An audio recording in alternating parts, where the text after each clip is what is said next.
मैं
यही सोच रही थी कि तुम मेरे पास जरूर आओगे।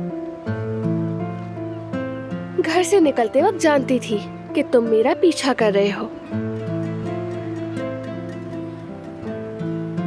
तो फिर तुमने शो क्यों नहीं किया? खुद मेरे पास क्यों नहीं आई? आ जाती तो झगड़ा हो जाता।